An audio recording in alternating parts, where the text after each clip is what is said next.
হামের পরিস্থিতি সম্পর্কে জানাতে কুষ্টিয়া থেকে আমাদের সঙ্গে যুক্ত হচ্ছেন সহকর্মী রুহুল আমিন বাবু। রুহুল আমিন, কেমন দেখছেন আপনার এলাকাতে হামের পরিস্থিতি? সেখানে হাসপাতালে রোগীরা ঠিকঠাক মতো চিকিৎসা পাচ্ছেন কিনা সব মিলিয়ে আমাদের জানাবেন।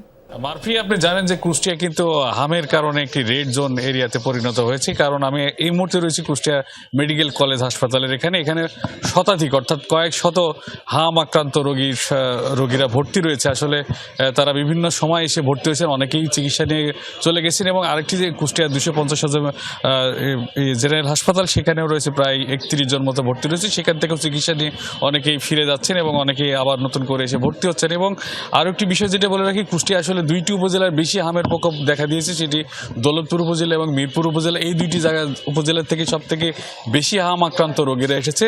এবং এই ব্যাপারে বিশেষজ্ঞ চিকিৎসকদের সাথে যে কথা বলেছিলাম, আসলে তারা বলছিল যে মূলত হামের যে প্রকোপ বা তার যে ধরন বা হামের ভাইরাসের যে শক্তির যে অবস্থার, আসলে সেই কারণে যে ইমিউনিটি সিস্টেমকে দুর্বল করে দেওয়া এবং সেটি যখন ছড়িয়ে পড়েছে, আসলে সেটাকে আর নতুন করে টিকার মাধ্যমে বা টিকা দিয়েও সেটাকে এখনই নিয়ন্ত্রণে নিয়ে আসা সম্ভব না বলে তারা বলেছেন। তবে এই টিকা কার্যক্রম কিন্তু কুষ্টিয়াতে চালু হয়েছে। বিভিন্ন উপজেলায় প্রায় 1,47,000 মতো ডোজ টিকার ব্যবস্থা করা হয়েছে। এবং হাসপাতালে যে চিকিৎসা ব্যবস্থার কথা বলা হচ্ছে, কুষ্টিয়া মেডিকেল কলেজের ব্যাপারে কিন্তু আমরা এর আগেও কথা বলেছি, আমরা কিছুবার আগেও কথা বলেছি। আসলে মেডিকেল কলেজের ব্যাপারটা হচ্ছে এখানে শিশু বিশেষজ্ঞর সংখ্যা অনেক কম, তারা কিন্তু সবসময় আসতে পারছেন এবং যারা হামে আক্রান্ত রয়েছে তাদেরকে প্রপার ট্রিটমেন্ট দেওয়া হচ্ছে না বলে রোগীর স্বজনেরা বলেছেন। তবে এখানে একজন বিশেষজ্ঞ এবং গুরুত্ব সহকারে দেখার প্রয়োজন বলেই মনে করেন হাম আক্রান্ত রোগীর স্বজনেরা।